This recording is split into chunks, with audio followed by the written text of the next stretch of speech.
Bien, donc bonsoir. Dans cet exercice, nous allons voir un peu comment retrouver, trouver au moins une primitive d'une fonction dans des cas assez classiques. Donc là, on va retrouver dans ce tableau ici les différentes utilisations des primitives usuelles. Donc aussi bien les polynômes ici que les fonctions de type rationnel de ce genre-là.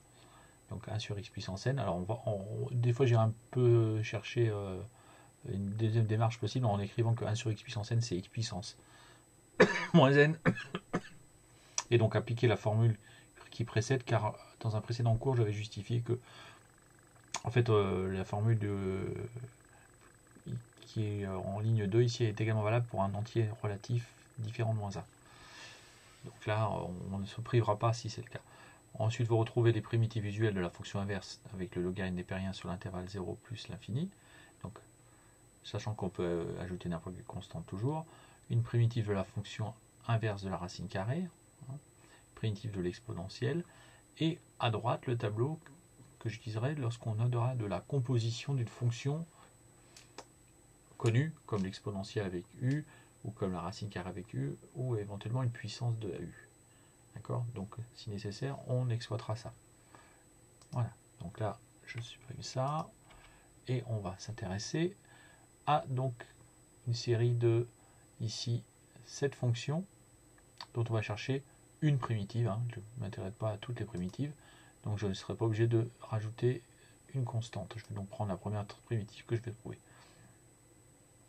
Donc l'exercice en lui-même n'est pas difficile. Je suis parti sur une série d'exercices assez basiques où on démarre par ce qu'il y a de plus simple, un polynôme. Donc je rappelle que pour déterminer une primitive d'un polynôme, on s'appuie également sur la propriété concernant les combinaisons linéaires de fonctions, à savoir qu'un polynôme, c'est rien d'autre qu'une somme de termes qui eux-mêmes sont des puissances de x multipliées par des constantes. Or, on sait que lorsqu'on a une fonction petit f dont une primitive est grand F, et une fonction petit g dont une primitive est grand G, trouver une primitive d'une combinaison linéaire, donc alpha f plus bêta g, revient à faire une combinaison linéaire d'une primitive de petit f et petit g. Donc c'est-à-dire qu'il suffit dans la pratique, ne soyons pas trop abstraits, il suffit en pratique de remarquer que pour un polynôme, il suffit de trouver une primitive de chaque terme de la somme en donc connaissant une primitive de x puissance n, parce qu'on a ici une combinaison linéaire de puissance de x. Donc je rappelle qu'une primitive de x puissance n, c'est de la forme ici 1 sur n plus 1 x puissance n plus 1. Donc en l'occurrence ici, x puissance 4 a pour primitive 1 sur 5 x puissance 5. C'est une primitive possible. X au carré, c'est donc 1 sur 3 x puissance 3. Donc j'ai remplacé n par 2.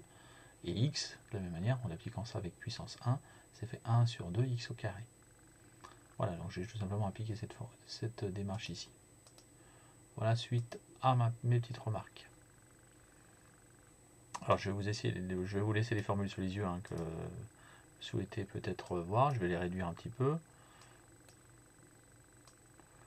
Voilà. Donc de toute façon, les prochaines questions, je vais les faire après. Et je vais vous laisser les primitives ici de composition. Voilà le formulaire. Et c'est parti pour le premier cas. Donc je déciderai de noter grand F, toujours comme je prendrai l'habitude, une primitive particulière. Dans le très grand F, une primitive de petit f sur l'intervalle i qui est considéré à chaque fois. Donc dans le petit a, grand F de x est de quelle forme? Grand F de x est de la forme donc 1 cinquième de x puissance 5 moins 1 tiers de x au cube plus mieux, voilà, plus 5 demi d'x au carré. Voilà, donc voilà une primitive que je viens de sortir. Donc la première chose à refaire derrière, c'est quand même un réflexe qu'il faut avoir, c'est qu'est-ce qu'on fait pour vérifier que c'est une primitive? Ben, je dérive. Pensez à dériver. Je rappelle que le lien entre les colonnes ici, c'est la définition même. D'accord?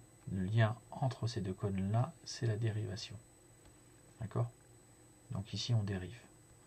Je vous conseille toujours de dériver, ça ne prend pas beaucoup de temps et ça permet d'être certain qu'il n'y ait pas une petite faute qui soit glissée d'étourderie. Hein. En effet, si on dérive grand F, ben on va 1 cinquième va multiplier la dérivée d'x puissance 5 qui est 5x puissance 4, moins 1 tiers qui va multiplier la dérivée d'x au cube qui est 3x au carré, j'ai mon poignet qui fatigue, plus 5 demi qui va multiplier la dérivée de x au carré qui est 2x, en simplifiant 1 cinquième, ça simplifie avec 5, il faut multiplier 1 cinquième par 5, 1 tiers multiplié par 3, ça simplifie, 5 demi fois 2, ça simplifie, donc si on regarde, il nous reste x puissance 4, moins x carré, plus 5x. On regarde, c'est bien la fonction petit f. Voilà, donc il n'y a pas de problème, on a bien réussi le premier cas. Voilà, je passe à la diapo suivante en dupliquant la page pour faire la deuxième primitive.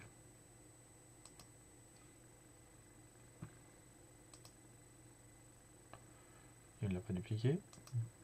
Voilà, je vais le redemander. Voilà, petit souci. Et donc là, je vais tout simplement faire un peu de ménage pour me focaliser sur... Ah, j'ai fait un peu trop de ménage là. Voilà.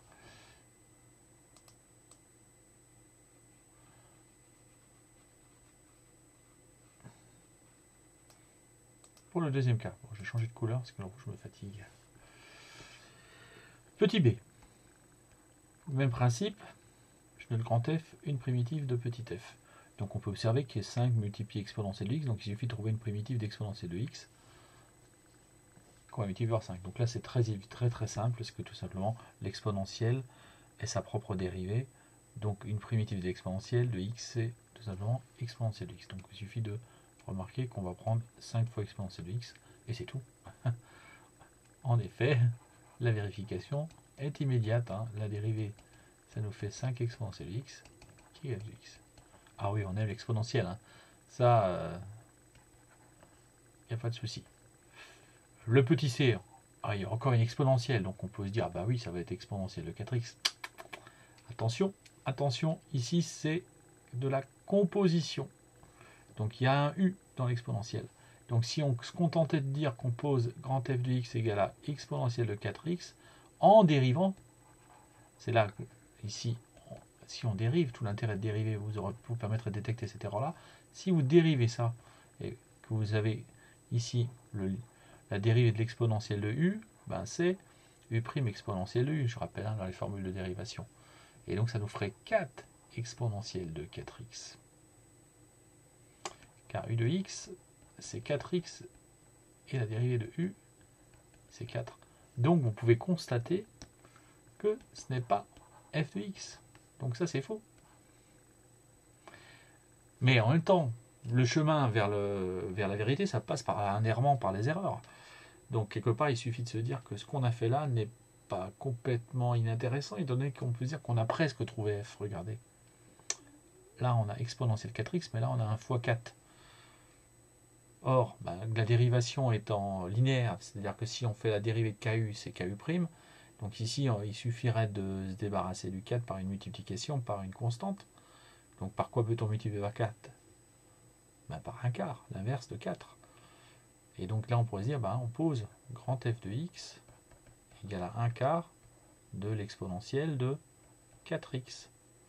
Donc le 1 quart, il n'est pas choisi au hasard. Hein. Il vient du fait qu'on a fait une première tentative et qui n'était pas la bonne. Et là, si on refait notre vérification, vous allez comprendre le choix de 1 quart tout de suite. Donc la dérivée de f, c'est donc 1 quart fois exponentielle de 4x fois 4. Alors, je vais marquer d'abord le 4 fois 4 exponentielle de 4x. Donc 1 quart fois 4, ça simplifie. Il vous reste bien exponentielle de 4x, c'est gagné. Donc on a bien trouvé une primitive. Alors c'est vraiment là où ce premier point du C, là où j'insiste sur le fait qu'il faut comprendre que parfois la recherche des primitifs n'est pas immédiate, on passe par une première idée, et là, en le dérivant, on constate que ça ne fonctionne pas, mais qu'on n'est pas tellement tombé loin de la cible en quelque sorte. Et donc on a un deuxième tir. Donc il faut vraiment voir qu'on fait un essai en tentative, on alterne les tentatives jusqu'à toucher le but. C'est souvent ça qu'il faut voir ici dans la recherche de primitives. Voilà, je passe au suivant avec le 8 sur X, que je vais passer à la diapo suivante. Donc voilà pour le D, je vais donc procéder en observant que 8 sur X, c'est un produit de 8 fois 1 sur X pour faire apparaître la fonction usuelle 8 fois 1 sur X, donc la fonction inverse. Et là, on reconnaît une primitive de la fonction inverse. On sait que c'est logarithme népérien, justement. Donc, il suffit que je prenne, par exemple, grand f de x égale à 8 ln de x. On est sur, ici, 0 plus l'infini. La dérivation donne bien 8 fois 1 sur x, donc c'est immédiat ici. Voilà pour le D. Je passe au suivant, donc je vais réduire la taille ici. Prends-moi la main, voilà.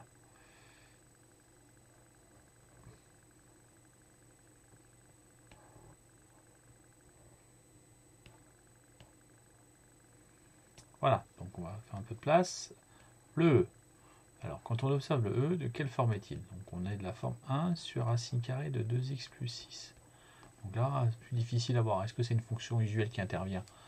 Si on regarde dans le tableau là, on voit pas trop. Il y a la racine carrée ici. Donc, mais en même temps, il y a dans la racine carrée, il y a 2x plus 6. Donc, il faut se dire que ça, c'est de la composée. Donc, le tableau de la composition, il est là. Donc, je vous le mets sous les yeux. Tableau de la composition, qu'est-ce qui pourrait bien ressembler à ça? Et donc là, il ne faut pas chercher midi à 14h, vous êtes avec racine carrée de 2x plus 6 au dénominateur, donc aussitôt il faut aller chercher de ce côté-là. C'est la seule formule où il y a des racines carrées. Donc on va essayer de dire que je me fais un petit tableau comme ça, de recherche. Il faut comprendre que la recherche ne sera pas immédiate. Donc je vais faire donc, c'est un tableau en gros de tentative. Donc l'idée de tout à l'heure, c'est de faire des tentatives jusqu'à ce qu'on obtienne une primitive. Bon, excusez la mocheté de mon tableau. Donc l'outil dans OpenBoard là qui manque, c'est les figures prédéfinies qui devineraient les formes. Mais bon, on va pas. C'est déjà le projet libre donc sur le tableau là qui fonctionne bien. Donc ici, dans mon tableau, j'ai fonctionné de la manière. Donc ici, je vais prendre des fonctions et essayer de reconstituer des primitives. Donc une primitive ici. Donc une fonction, petit f, une primitive ici. Donc là, c'est un peu basé sur le principe de ce tableau-là. Et donc là, je me dis que ici, donc cette première étape, on reconnaît une formule. C'est cette formule-là. U' sur racine de u qui a pour primitive 2 racines de u. Donc j'en prends une seule. Donc je mets une primitive, c'est-à-dire que je ne vais pas m'occuper de la constante. Je pourrais le prendre égal à 0. Et donc je me dis, voilà, ça peut ressembler à ça. Donc ici, pour trouver l'étape numéro suivante dans le tableau, c'est de se dire, mais qui peut être u? Donc on observe le numérateur, ce serait peut-être le u' ou autre chose. Et au dénominateur, on a racine de 2x plus 6. Donc là, la racine de u. Donc automatiquement, on doit se dire que le 2x plus 6 qui est là doit être certainement le u qui est là. Donc ce qui permet de poser, donc je pose donc u de x égale à 2x plus 6. Donc je vois que si je veux appliquer ces formules, u' de x, la dérivée de u, c'est 2. Donc si j'applique cette formule, j'obtiens 2 sur racine carrée de 2x plus 6. Donc u' sur racine de u. Donc qui est donc ici, qui a pour primitive, donc 2 racine carrée de 2x plus 6. Je complète le tableau. Là, je regarde, est-ce que c'est ce que je veux? Ah ben non, ça ressemble, mais je ne vais pas tomber pile sur f.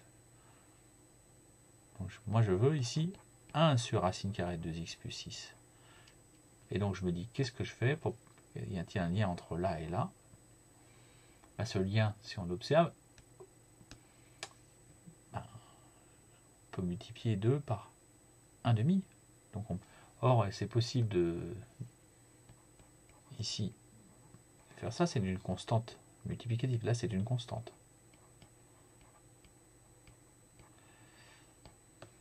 Donc ici, on va multiplier par 1 demi aussi. Donc ici, on va se retrouver avec 2 fois racine carrée de 2x plus 6 fois 1 demi. Qui nous donne finalement racine carrée de 2x plus 6. Il faut bien comprendre que ce soit absolument une constante, hein, cette astuce-là.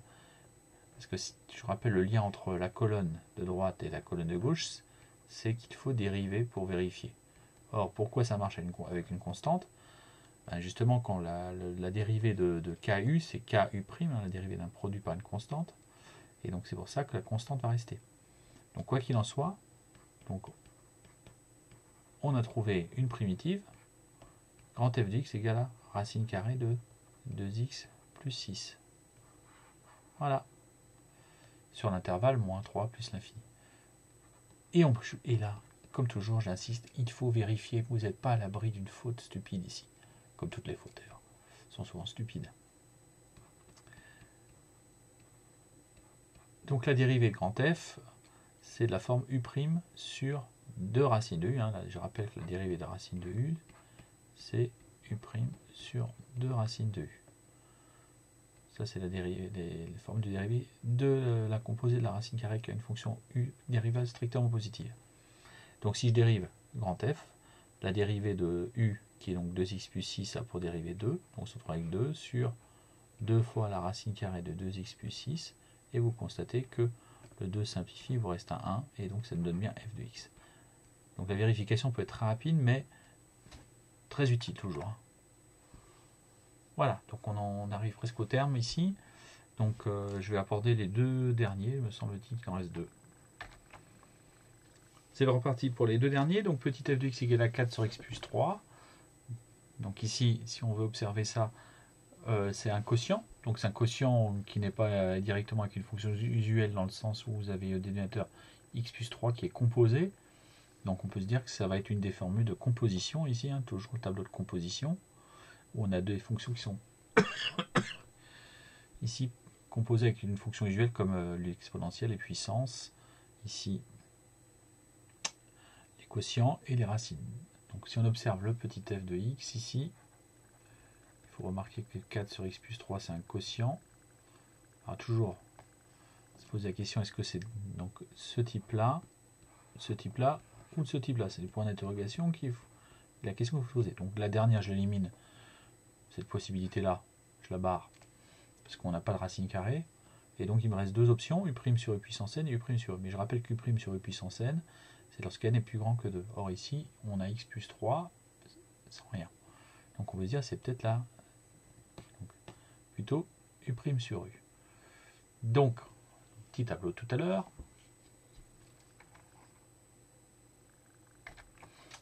Donc voilà, donc, comme tout à l'heure, dans le tableau, je vais mettre la formule que j'ai choisie. Donc ici, on se dit c'est de la forme peut-être U' sur U, qui est pas primitive, ln de U lorsque U est positif strictement. Si on est prudent, on peut mettre la valeur absolue. Donc, de toute façon, on est sur moins 3 plus l'infini ouvert en moins 3. Donc ça va être positif. Donc qui est notre U ici? Donc ici, U est au dénominateur, donc on n'a pas trop le choix, c'est x plus 3. Donc quelle est la dérivée de U? La dérivée de x plus 3, c'est 1. Donc là, si on applique cette formule-là, U' sur U, c'est 1 sur x plus 3, qui a pour primitive ici les fonctions, par exemple, ln de x plus 3. Je rappelle qu'à x plus 3, on sait que c'est strictement positif sur l'intervalle moins 3 plus l'infini. On y est presque. Là, nous, on veut 4 sur x plus 3, qu'est-ce qu'il suffit de faire? Multiplier par 4, qui est bien une constante multiplicative. Donc là, on a juste à prendre 4 ln de x plus 3. Voilà, donc pour le petit f, je prends grand F égale à 4 ln de x plus 3, et vous vérifiez en dérivant Voilà la réponse de l'avant-dernier. 4 facteurs de ln de x plus 3. Et enfin, le dernier, g de x. Non, c'est f de x aussi, mais c'est la question g. Qu'est-ce que j'ai fait? J'ai touché la sélection générale. Voilà, je corrige ça. Et c'est parti pour la question G avec f de x qui est encore un quotient qui est de la forme 10 sur 2x plus 6 au carré. C'est ça? Oui, c'est ça. Donc on analyse la forme de l'écriture. Donc il y a plusieurs options. Soit, alors ici je le mets en rouge, soit un quotient de cette forme-là, soit celle-là. Donc ça exclut le dernier. Et donc là on est sur cette forme-là. Étant donné que vous remarquez qu'il y a 10 sur 2x plus 6 au carré, avec une puissance ici. Donc il faut se dire que c'est certainement de cette forme-là. Et donc les primitives sont de cette forme-là. Moins 1 sur n-1, u puissance n-1, ici.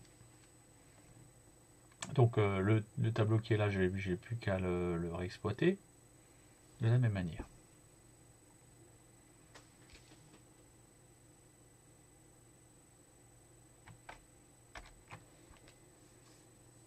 C'est bien. Donc on procède de la même manière. Fonction primitive. Donc on se dit que c'est peut-être de la forme u' sur u puissance n, qui est donc qui a pour primitive moins 1 sur n-1 u puissance n-1, plus une constante que je prends égale à 0 ici. Donc, et je me dis, voilà, ici qui sera le u, et qui sera le n, on voit bien qu'il faudrait poser u de x égale à 2x plus 6, et n, ce serait l'entier 2. Donc, qui serait u'? La dérivée de 2x plus 6, c'est 2. Donc ici, on devrait avoir 2 sur 2x plus 6 au carré. Donc là, c'est la forme u' sur u puissance n. Donc avec les formules qui sont là. Et donc ça, on sait que ça pour primitive, moins 1 sur n-1, donc à savoir 2 moins 1. Donc 2 moins 1, ça fait... Bon, je vais tout de suite le simplifier.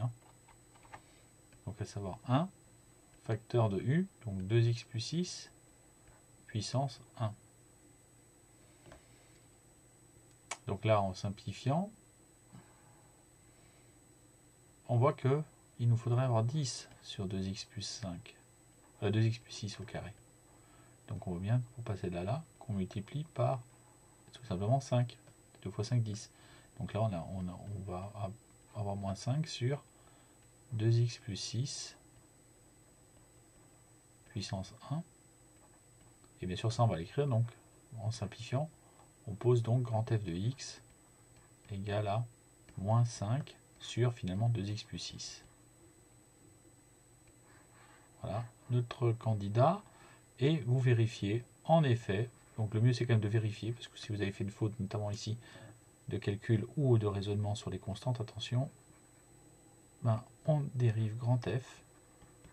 Et la dérive grand f, on voit que c'est la forme moins 5 multipliée par l'inverse de 2x plus 6 qu'on va dériver, donc ce qui nous fait moins 2 sur 2x plus 6 au carré. Et là, il faut que je décale ça, je me rends compte que c'est stupide encore.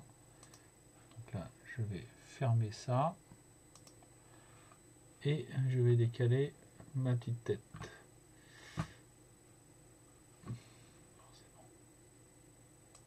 Voilà. Ce qui nous donne ici donc moins 5 fois moins 2, donc 10, sur 2x plus 6 au carré. Et on trouve bien f de x, c'est gagné. Voilà, on est arrivé au bout de la recherche de ces primitives. Voilà, j'espère que j'ai été assez clair et que cette petite vidéo vous aura servi. Bon travail à vous de votre côté. Bonne soirée.